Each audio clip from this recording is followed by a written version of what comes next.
Hello guys, good morning. Guys, we will try the Boya mic, the result of it while using the mic. Mag-jogging daw mi pero naibata, magsigig kugos. Oh my goodness. Let's go.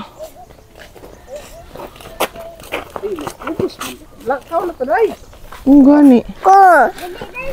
Klaro magko. Jogging. Jogging. Jogging. Masing matagak.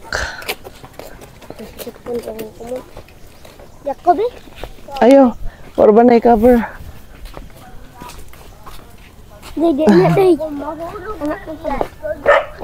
Ano lang sa ibak.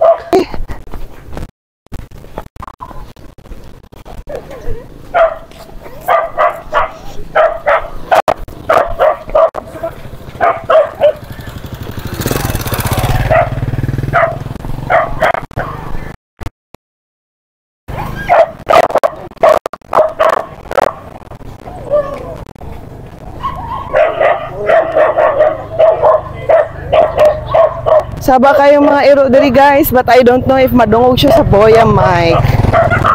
Basig madungog siya gamay. As in, saba kay sila.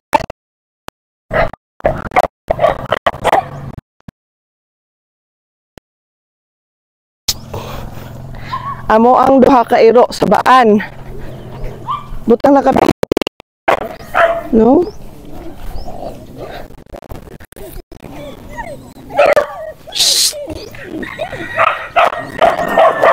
Ay!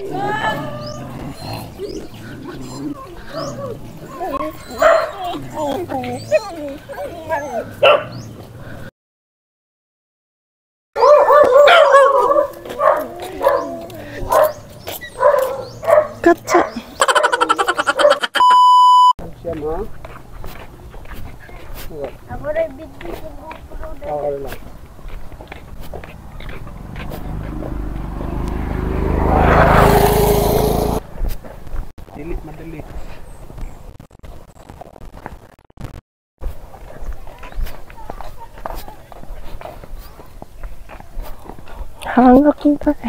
Hello mga Jai! Welcome back sa ito ang May Daily nga channel, Jai. Expectation versus reality. Abi na kung okay kaayo akong Boya mic. Naabot na midiri. Grabe na akong yaw-yaw hangtod sa katapusan. Nag-share pa ko og thoughts, Jai. Palayo pa ko sa mga bata para dili kay saba. Pero og sa dihang pag-review na ko, Jai. Nilagat akong mata kay wala gyud di ay shy sounds. Mingaw kaayo. So, moro po ni siya ang nakapait, no? I'm not using my earphone. Wala ko naka-headset ani nga time. Kaya abi na ko ganang okay ra jud kayo nya. Medyo nalubat na puto ko ang headphone ani. Aw ako ang earbuds. Uy! Wala jud ko dai naka. Uy, grabe jud ako ang expectation nga okay kaayo. Dungog kay ninyo ang mga lami nga mga sounds din ha. Ug ang ako mga panambagon and all. Pero Jai, wala jud day. Mingaw gid sa nang mingaw. Wala na akong gili-ili.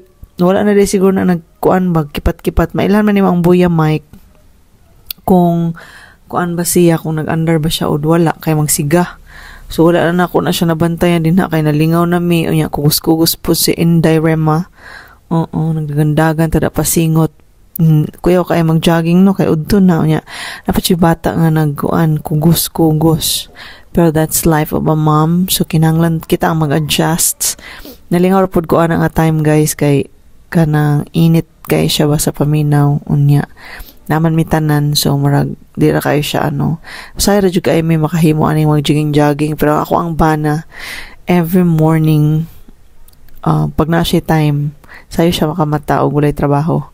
Labi na kung walay trabaho no na siya din ha. So hadlo kay na din ha. Oh. Ako ang giingon ha ba nga manawagan ko nga untana. Ayuho na din ha nga bahin kay more delikado kayo og di makabantay na. Ma-shoot yun sa bangag. So dili na lang kwentahon ang mga bangag, kinahanglan magpatunga na lang yun ining mag-anha mo din na guys. So kani day siya makita paingon sa mate no sa amo kay purok 9 man mi. So kung musaka ka dito sa ibabaw inana ang iyahang kahimtang. Inana ang iyahang view dira daghan pa og mga green grass of home. So, nice kay, ano pa siya na ba, virgin. Kana siya nga bulak, o kana siya nga tanom, kanang muraog, sa may tawag kanang ikog sa iring ba na siya. Basta kana siya, nakita na ko na siya sa una sa sinsya ang pinili. Nga kanang salida, nga Bisaya man to nga salida, o niya, naaday siya dira no? So I don't know kung unsay gamit ana sa karon kay murag dili naman kaayo na to makita ang mga bulak ng kuan na mga lahi naman ng mga bulak no ang ginagamit jud. So napa guys napa diri kana delikado kay na dira kay tunga na kay na ba as in sa mga linog, sa mga baha-baha nga time kana ni kuan na siya dinaa. So daot na kay na dira ang dalan, dili na ko ma-remember kung unsa na siya nga tuig. Though nagabalik-balik mo ko dira pero marugdugay-dugay na gina siya, wala siya na naasikaso. Sa una napa na siya warning device, ilang ginabutang nga magamping kay inana. Pero karon wala na gyud siya. So watch out sa mga nagabiyahe. So tanaw-tanaw ninyo na din ang side. Dili siya safety bisan pa sa mga bata no og sa inyo ang family, patunga na lang gyud og dili na lang moagi dira ang kilid. So kung gikan ko diri sa among balay pasaka, tuo siya nga bahin, pagpauli pod wala pod siya nga bahin mo na guys. So una siya naghinay-hinay na mi ana og baktas lang, mo baktas naman, mo hunong naman, mo jogging naman. So anyways, ang atong gisgutan dira is all about kanang akong gi-share dira ba ang but lang sa kanang guarding our hearts, pero ambot lang mag-share na lang ko anything nga I hope nga makakutlo ta sa ato ang natag-us sa kakaugalingon. So I do not know if you are going to believe na ay demons na ay assigned I don't know sa uban no kung kalain ba ni paminahon, pero this is the truth no. If you're going to read the word of God, nagingon jud ang pulong sa Ginoo ato ang sulubon ang full armor sa Ginoo. Why is that? Because naatay mga kalaban. Ang ato mga kalaban dili nato siya makita sa ato ang mga mata, no? But kanang sa spiritual realm ay nagapanglihok guys, nga dili nato makita na nagapanglihok sa ato ang sa espirituhanon nga kuan nga dili makita, ay dili na ko kay siya ma-explain, pero mura ba og kanang naailaing kalibutan nga naa dito nakigbugno ang angel sa Ginoo ug sa mga demons. Okay, so before ana, thankful na ko kay si Rema Belderia, wala man siya nagpakugos gyud, nibutang nagbaktas-baktas pabaya siya nga pagpadulong na namo pauli niyon din siya nga kanang imo lagi kong gikugos, ako masang gikugos kay naluoy ko may ko nga basa naman kay kag singot. Nya katong gikapoy na ko ay ko nakbutang sana kay kapoy na kay ko siya nga mahukuan man ko, mabasa man kong singot, mabasa naman po kong singot, imbis na uga na daw ko no siya. Arte ka, di magpakisi ang kuya. Anyways, so mao na to atong basahon ha, na siya diri sa Ephesians chapter 6 verses 10 to 18, the armor of God. Ingon siya diri, finally be strong in the Lord and in his mighty power. Put on the full armor of God so that you can take your stand against the devil's schemes.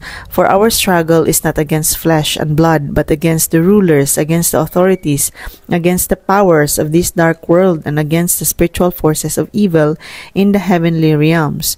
Therefore, put on the full armor of God so that when the day of evil comes, you may be able to stand your ground. And after you have done everything, to stand firm then with the belt of truth. Stand firm then with the belt of truth buckled around your waists, with the breastplate of righteousness in place, and with the feet fitted with the readiness that comes from the gospel of peace. In addition to all this, take up the shield of faith, with which you can extinguish all the flaming arrows of the evil one. Take the helmet of salvation and the sword of the Spirit, which is the word of God, and pray in the Spirit on all occasions with all kinds of prayers and requests. With this in mind, be alert and always keep on praying for all the Lord's people. So, klaro kayo no, ato na siyang gibasa.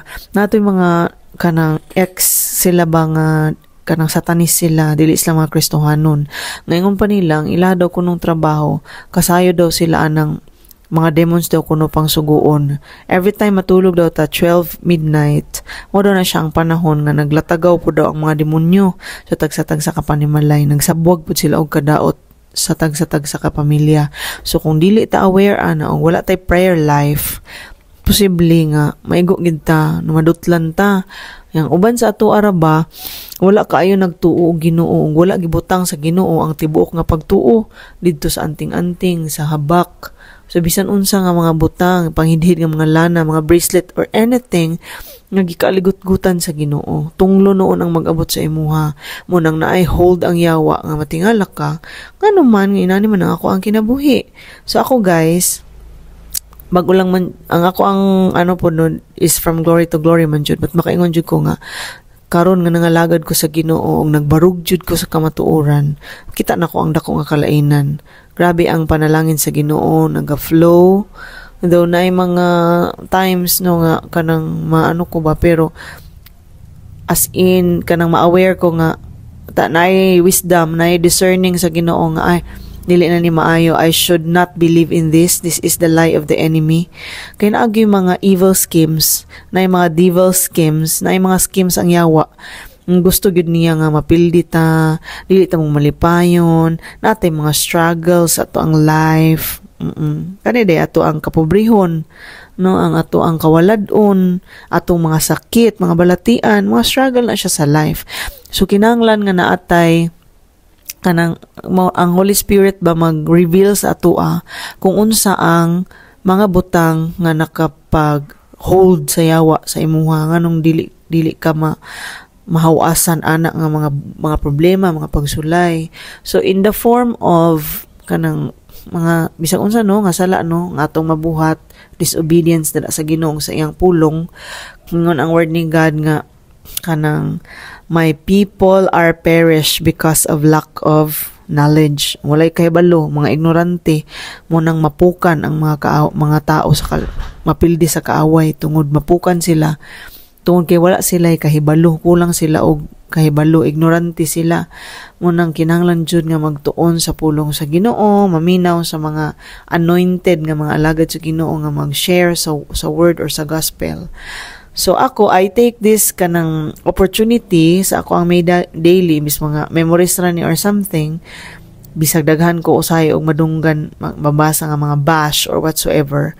But, kanang dili jud ko maulaw nga mag-share sa word ni God, kay this is the power of Christ, no, nga maghatag sa atoa og kagawasan, maghatag sa atoa og kaayuhan, maghatag sa atoa og kanang lamdag, kay wala man siya lain nga ato ang palabanan guys. Sa ato ang kinabuhi, ang Ginoo ra jud dapat. Siya lang jud ang takos ug angayan nga daygon, pasalamatan. Siya ra jud tanan. So kung natay mga mga struggles kinaibuhat ang kaaway, kinahanglan andam ta og nakasuot ta sa tibuok nga armor. Kana bitang mga tao sa unang panahon kung moadto sila battle, no, with all the gid sila katong naagyoy kanang kuan sa ilang ulo, tapos sa ilang mga lawas, sa ilang tiil, sa ilang shoes nga pagtusuko na sila sa kaaway, diretso sa liog or sa kilikili. Kay madutlan man to dito nga bahin. Praise God. So, tinuod ng mga demons, no, tinuod ng devil, siya ang kanang father of all lies. So, sa atong family na ay away permi, so it might be nga na ay hold ang yawa. Kinahanglan yun ta magmaisugon. Kinahanglan tuuhan nato nga na ay gahom nato, kay na ay Diyos sa atong kinabuhi nagpuyo. Ato na sang i-cast out, ato na sang pawaon in Jesus name. Mukurog man na sila, mahadlok man na sila.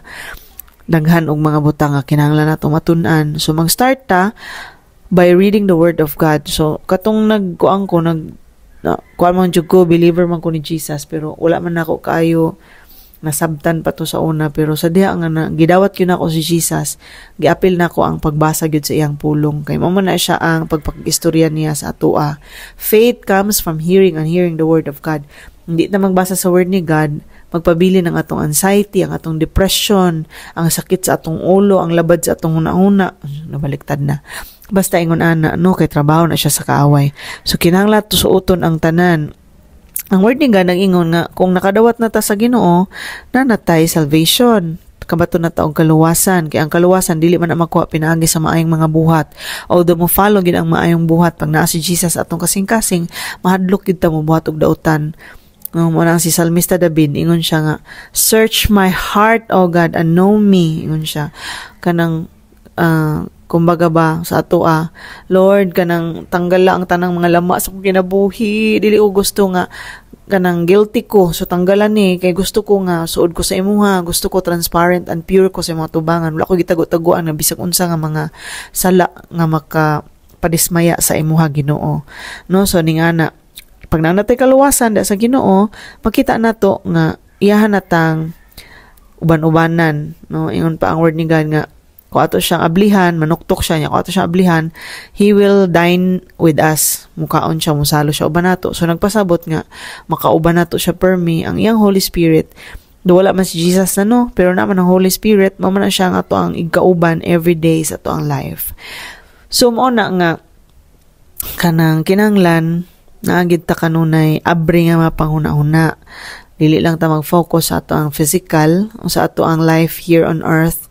Di man nato ni madalatan na ato nga pagpaningkamot, atong kwarta, ato ang everything that we have. Actually, wala man siya ato, no, kay wala tayo karapatan nga mahimutang garbuso, kay ang Ginoo man jud ang tag-iya sa tanan. Siya ang naghatag sa imo nga ma-enjoy ka sa life. Whatever we have right now, kaning balay, kaning sakyanan, ako ang bana, akong anak, everything that we have, everything that I have right now comes from the Lord. So, kaingon ko nga, from 2007, when the time that I accepted Jesus sa ako ang life as my personal Lord and Savior, I have seen tremendous effect. Dako nga kalainan, no, nga from being so kanang lisod, difficult sa mga pagpanginabuyan, kita nako nga gi hinay-hinay sa Ginoo, tanggal ang tanan nga kalisdanan, ang kapobrehon, no. So ginabless sa Ginoo ang kanang tanang buhat na sa kamot. Actually, na burnout ko, kikapoy ko sa mga trabahoon sa school. Na ako sa balay nag-leave, pero na ako gitiwas nga trabaho sa sa amo ang booklet katong pag-seminar nami trabahoon nga nakaungong. So nakasingit lang ko karon sa pag-voice over, but I know nga dili siya kawang, kay ingon pa ang pulong sa Ginoo, it will not return to Him void, but it will accomplish its purpose. Whatever nga kanang word na gusto ipasulti sa Ginoo sa mga tao, sa tanan nga nakadungog, nakakitaan ni nga video, dili man mo mga bungol, no, og salamat nga wala mo nag-skip, wala mo nag-kuan, maunihawa na mo dira. God bless you. I declare and pray in the mighty name of Jesus that your life will never be the same.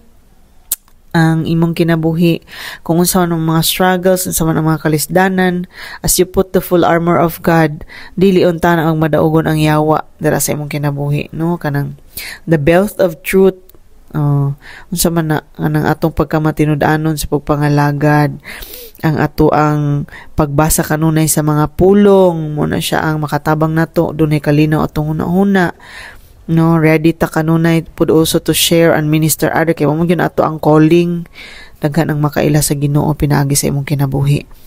So tanan, no, kanang imong pagtuo kinahanglan imuhang paligunon pinaagi sa mga pulong sa Dios aron dili modulot ang araw sa yawa sa imuha, ang trabaho sa yawa, ang kaluwasan dili nato usikan, kitang tanan gipakamatyan ta sa atong buhi nga Dios aron makabaton ta og kaluwasan. 2,000 years ago He died on the cross for all of us.